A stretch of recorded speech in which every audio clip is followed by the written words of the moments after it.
Hi friends. चलो, आज का ये video basically post market analysis से रिलेटेड है, क्योंकि हम लोग हर दिन ट्रेड लेते हैं और मैं फर्स्ट हाफ में बेसिकली ट्रेड करता हूँ ज़्यादातर, और ऑनलाइन आपके साथ अवेलेबल रहता हूँ और लाइव ट्रेडिंग भी करते हैं। बट अभी क्या प्लान चल रहा है कि पोस्ट मार्केट एनालिसिस भी थे, जो मैं बोल कर जाता हूँ, जो एनालिसिस देकर जाता हूँ, क्या वो कंटिन्यू होता भी है? वो आप ट्रस्ट कैसे करोगे? ट्रस्ट बिल्ड करने के लिए पोस्ट मार्केट एनालिसिस भी मुझे आपको दिखाना मैंने प्लान में करा है कि आपको पोस्ट मार्केट एनालिसिस भी दिखाऊं। मैं खुद अपने लिए तो पोस्ट मार्केट एनालिसिस करता ही हूँ। तो चलिए अभी स्टार्ट करते हैं। ये वीडियो बहुत बड़ा नहीं होगा, छोटे वीडियोस होंगे। सिर्फ हम एनालाइज करेंगे कब हमने एंटर करा, कब एग्जिट करा था, और जो सेकंड हाफ का मूव था, जो मैंने कहा था, वो हमारा कितना परसेंट ट्रू रहा, कितना सक्सेसफुल रहा। जो मेरी एडवाइस थी, आप लोगों ने कोई ट्रेड लिया नहीं लिया, उस पर वो देखते हैं। देखो, सुबह जब मॉर्निंग में आया तो मैंने आपको अपसाइड में ट्रेड लेने मना किया। फिर जब ये रिवर्सल काइंड ऑफ दिख रहा था तो भी मैंने मना किया, क्योंकि ऊपर एक रेजिस्टेंस था और नीचे साइड में ईएमए का सपोर्ट था। मैंने आपको कहा जब तक ईएमए से नीचे क्लोज नहीं करेगा हम नहीं लेंगे एंट्री। और ये यहाँ पे एक ट्रेंड लाइन जैसा भी था, pure clear cut trend line नहीं था, बट एक जोन बना रहा था हमारा, तो हमने एक जोन की तरह ड्रॉ कर दिया था। उसके बाद ये वाला जो कैंडल बना, हमने इसमें बैंक निफ्टी में एंटर करा था। आप थोड़ा कैंडल इस चार्ट को बड़ा कर देते हैं, बड़े स्क्रीन पे लंबे ड्यूरेशन पे देख सकते हैं। इस चार्ट में मैंने फिर क्या कहा आपको कि यहाँ पे एंट्री पोजीशन करीब करीब इस कैंडल में हमने बनाया था। बनाने के बाद ये हमने 30 पॉइंट्स बैंक निफ्टी में फर्स्ट टारगेट बुक करा था। बट ये वाला जो कैंडल जो बन रहा है यहाँ पे, ये थोड़ा बड़ा कर लेता हूँ तो फिर आपको ध्यान आएगा, अगर आपने सुबह में मुझे फॉलो किया है। मैंने आपको एग्जिट पोजीशन करीब करीब इस रेजिस्टेंस के ऊपर, जब ये ऊपर जाने लगा तो मैंने कहा आप निकल जाओ, क्योंकि प्रीमियम जहां हमने बाय किया था उससे बहुत लो प्रीमियम चला गया था। ये कैंडल्स देखने में छोटा है, ये साइडवेज है, बट बैंक निफ्टी जो होता है बहुत ही एग्रेसिव होता है और प्रीमियम में बहुत, ये नीचे के मूव में भी अच्छा प्रीमियम ग्रोथ हमें दिख रहा था, और ऊपर में भी हमारा बहुत ही माइनस में चला जा रहा था। हमने 50% क्वांटिटी इधर ही बुक कर लिया था प्रॉफिट, और जो 50% क्वांटिटी जो हमने रनर रखा था उसे अपने बाइंग प्राइस पे निकाल दिया था। तो ओवरऑल हमारा यहाँ पे प्रॉफिट हो चुका था, इवन ये साइडवेज में। कन्विक्शन हमारा बहुत स्ट्रांग नहीं था नीचे का। कन्विक्शन में ये था कि थोड़ा टाइम देगा तब ये निकलेगा, क्योंकि सेंटिमेंट्स नेगेटिव हो सकते थे। क्योंकि और दूसरी बात, निफ्टी का डायरेक्शन कुछ क्लियर नहीं था, इसलिए बड़े क्वांटिटी के साथ ट्रेड करने मैंने मना किया था। फिर जब ये टाइम मैंने ये जब मैंने लॉग ऑफ किया, अपनी स्ट्रीम को क्लोज करा, तो मैंने आपको ये बोला कि जब भी कोई कैंडल, कोई पूरी तरह नेगेटिव कैंडल ऊपर से नीचे खोलेगा, नेगेटिव कैंडल का मतलब क्या है? रेड कैंडल जो नीचे डायरेक्शन के लिए कोई हमें प्रोबेबिलिटी बता रहा हो, तो उसके लिए मैंने आपको हमेशा कहा है, बेसिक्स कैंडल्स तो लोग बोलते हैं कि मारूबोजू, या कौन कौन से कैंडल्स हैं, मारूबोजी हो या शूटिंग स्टार हो या हैमर हो, डोजी हो, हर तरह के कैंडल्स हैं। मैं उन सब पे डिटेल में अभी नहीं जाना चाहता, मैं आपको बेसिक्स एकदम बताता हूँ, एकदम सिंप्लीफाइड करके। जो हमेशा नीचे कोई विक्स नहीं है, नीचे कोई, जो ये आप डंडी जैसा देख रहे हो उसे विक्स कहते हैं। इस कैंडल में कोई विक्स नहीं है, ऊपर एक छोटा सा है, ये बहुत ही अच्छा बियरिश कैंडल होता है। तो जैसे ही ये कैंडल बना, इसके लो पे आप एंटर कर सकते हो, क्योंकि ऊपर जाने के चांसेस, अगर ऊपर जाना होता तो ये जाता। स्ट्रीम ये नीचे है, जो डायरेक्शन है वो नीचे का है, और ऊपर क्यों नहीं जा सकता, इसके लिए हमें 1 मिनट, 1 पर डे का चार्ट देखना होगा। आप डेली का चार्ट देखो, अगर ऊपर इसे सपोर्ट लेना होता, यहाँ पे एक ये प्राइस एक्शन ऊपर बना के गया है, और जब यहाँ पे ये सपोर्ट ले रहा है, अगर इसे ऊपर जाना होता तो यहाँ पे कोई ना कोई बड़ा बुलिश कैंडल बना के ये ऊपर निकलता, क्योंकि ये एक बड़ा सपोर्ट था जब ये ऊपर से आ रहा है, और उस सपोर्ट पे कोई बुलिश कैंडल बना ही नहीं पा रहा है, और बनाकर ऊपर जाने का कोई प्रोविजन दिख ही नहीं रहा है, कोई प्रोबेबिलिटी दिख ही नहीं रहा है किसी भी एक कैंडल में। छोटे टाइम फ्रेम में अगर आप देखो तो किसी भी एक कैंडल में ऊपर का कोई भी डायरेक्शन आपको नहीं दिख रहा होगा। एक ये कैंडल बना जहां पे हम लोग अपना पोजीशन एग्जिट करे थे। इसके अलावा कोई भी एक ऐसा कैंडल नहीं है जो हमें बाइंग सिग्नल दे। लेकिन सेल सिग्नल के लिए हमारा ये कैंडल जो है 9 11:45 वाला, ये सेल सिग्नल दिया। और ये सेल सिग्नल का कंफर्मेशन फिर से ये दूसरे कैंडल पे मिला, और ये कैंडल के बाद जब ये तीसरा कैंडल बनाया तब आप एकदम सेफ ट्रेड, अगर आपने यहाँ एंटर नहीं करी तो यहाँ पे एकदम सेफ ट्रेड एंटर कर सकते हो, क्योंकि हमारा बुलिस मारू जो फॉर्म हो रहा है, और वो भी ईएमए को ऊपर से नीचे क्रॉस करके नीचे क्लोज हो रहा है। ईएमए आपको मैं, आप मेरे हर एक स्ट्रीम को देखते हो तो आपको पता ही है कि ईएमए कितना कारगर टूल है और कितना एक्यूरेट टूल है। ये 10 ईएमए मैंने लगा रखा है। जैसे ही यहाँ बना, आप बड़े टारगेट के साथ, बड़े प्रॉफिट, बड़े क्वांटिटी के साथ आप ले सकते हो।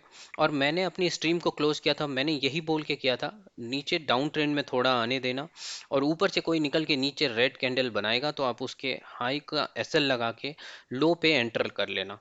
अगर यहाँ पे आप, ठीक है, आप अगर नहीं एंटर कर पाए, यहाँ पे नहीं समझ पा रहे हो, ये साइडवेज है, कोई बात, इस कैंडल पे तो आप एंटर कर ही सकते थे। और आप देखो, इस कैंडल पे भी नहीं कर पाते, इस कैंडल पे तो कर ही सकते थे। और ये तीनों कैंडल आपको एंट्री दे रही थी। और इसके बाद टारगेट्स देखो, एक भी ऐसा कैंडल बुलिस नहीं बनाया जिससे आपको डर लगे। नीचे नीचे नीचे जाता ही चला गया। अब नीचे पे अभी, नीचे में आप जब आओगे तो नीचे इसका बड़े टाइम फ्रेम पे देखते हैं नीचे कहाँ सपोर्ट था जो आपको देखना चाहिए। तो नीचे एक सपोर्ट यहाँ करीब करीब 560 के आसपास एक बड़ा सपोर्ट था। 560, 560 कहाँ है? 560 हमारा यहाँ पे करीब है।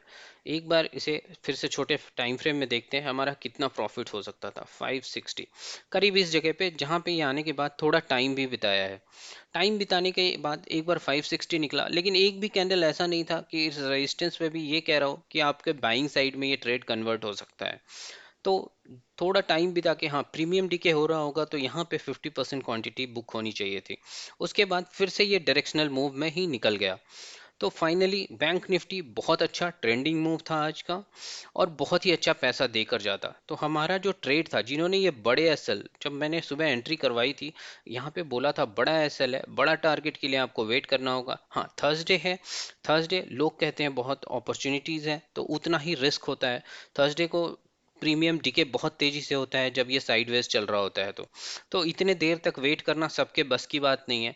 तो इसी वजह से मैंने आप लोगों को एग्जिट करवाया था यहाँ पे, अपने प्रॉफिट, इवन हमने प्रॉफिट में एग्जिट किया। उसके बाद दूसरी एंट्री इस कैंडल के नीचे ही बनती थी, या इस कैंडल, ये तीन कैंडल में से किसी कैंडल्स के नीचे, और टारगेट आप देख ही सकते हो। चलो अब निफ्टी में एनालाइज करते हैं। निफ्टी में मैंने कोई भी ट्रेड नहीं दिया था, बट निफ्टी में क्या था, निफ्टी में मैं आपको दिखाता हूँ निफ्टी में प्रॉब्लम क्या था। देखो निफ्टी में क्या था, जब ये ट्रेड यहाँ से कर रहा था, ये एक साइडवेज था। सुबह में मैंने ट्रेड, कोई भी रिकमेंडेशन, कोई भी एडवाइस मैंने नहीं दिया। मैंने ये नहीं बोला कि इसमें हमें ट्रेड लेना चाहिए या नहीं लेना चाहिए, ऐसा कोई भी सजेशन या सजेशन नहीं दिया। ना ही मैंने कोई डायरेक्शन का एडवाइस दिया। रीज़न क्या था, ऊपर में एक रेजिस्टेंस था, नीचे जो है बहुत बड़ा सपोर्ट जोन था। लेकिन, और मैंने ये कहा इसके अंदर जाएगा तो बहुत स्लो रहेगा, यहाँ पे टाइम स्पेंड करेगा। अगर अंदर चला भी जाता है, मॉर्निंग में जो मैंने कहा था, मॉर्निंग की एनालिसिस थी ये, अगर जाएगा तो टाइम बहुत स्लो जाएगा और हमें अच्छा मूवमेंट नहीं देगा। आप देखो, ये अंदर जाना तो छोड़ो, ये बाहर ही घूमता रहा घूमता रहा। कब तक? करीब करीब 11:45 तक ये घूमता रहा। आप सबसे बेस्ट कैंडल अगर नीचे साइड का देखोगे, ये बुलिस कैंडल एक ये बनाया, राइट, लेकिन ईएमए डाउन ट्रेंड था तो हम यहाँ पे भी कोई बाइंग नहीं करेंगे, क्योंकि आपको पता ही है ईएमए के साथ मेरा पंच लाइन, और हर इन्वेस्टर, हर ट्रेडर का पंच लाइन होता है, ट्रेंड इज योर फ्रेंड। तो ट्रेंड के साथ ही चलना है। हमारा डाउन ट्रेंड में था, ये ईएमए डाउन साइड में था, तो हम अप साइड का कोई ट्रेड नहीं लेंगे जब तक हमें ट्रेंड के साथ कोई बुलिस कैंडल नहीं, बुलिस कैंडल यहाँ पे था बट ट्रेंड अप नहीं था, तो यहाँ हमें बाइंग नहीं मिलेगा। और ये सारे कैंडल्स बने हैं बट सब में नीचे के साइड वीक्स है, तो हम नीचे कोई भी ट्रेड नहीं लेंगे। एक ये कैंडल बना था सेलिंग कैंडल, बट उसे नीचे इसने क्रॉस नहीं किया, फिर ये ऊपर चलता रहा। सबसे पहला कैंडल ये बना है जो बियरिश कैंडल है। ये बियरिश कैंडल करीब करीब 11:45 पे बना, जिसमें नीचे के साइड कोई भी विक्स नहीं है। आप जैसे ही इसके नीचे को क्रॉस करता, और दूसरी बात, ये लगभग 2-2.5 घंटे स्पेंड करने के बाद एक ऐसा कैंडल बना रहा है बियरिस, तो इस कैंडल में एंटर कर सकते थे। और आपको अगर और भी सेफ ट्रेड लेना था तो इस कैंडल में 12 पीएम, 12 12 12 बजे के ट्रेड में आप एंटर कर सकते थे। और अगर यहां से भी सेफ चलना था तो यहां पे एक जोन बना रहा था, यहां पे एक जोन बना रहा था, इस जोन से नीचे जैसे ही ये कैंडल 12:10 का जो कैंडल बना, 12:10 का ये कैंडल जैसे ही इस पूरे रेंज को ब्रेक करते हुए नीचे आया, यहाँ पे एंटर कर सकते थे। यहाँ पे एंटर करने के बाद आप देखो वन गो में ये चलता ही चला गया। अब आप कहाँ कौन से कैंडल में प्रॉफिट बुक करोगे? आप देखो कितने पॉइंट्स का मूवमेंट है, 468 से करीब करीब जो वन गो में ये गया है 350, 355, 19,355, 100 120 पॉइंट का मूवमेंट है। इतने में ऑप्शंस का प्रीमियम जब इतना फास्ट होता है ना, तो ऑप्शन का प्रीमियम डबल ट्रिपल हो जाता है। आप सोच लो कैसा पैसा बना सकते थे। तो ये पोस्ट मार्केट एनालिसिस है। पोस्ट मार्केट एनालिसिस इसलिए है क्योंकि जब मार्केट के टाइम पे आपके ऊपर प्रेशर होता है, लाइव मार्केट में जब आपके ट्रेड चल रहे होते हैं, तो मोस्ट ऑफ द जो रिटेल ट्रेडर्स हैं जो नए हैं इस इंडस्ट्री में, वो गलती क्या करते हैं, उनका फोकस, उनकी हार्ट बीट पैसे पे फोकस्ड होता है, वो प्रोसेस पे फोकस नहीं करते हैं, पैसे पे फोकस करते हैं, प्रॉफिट एंड लॉसेस पे फोकस करते हैं।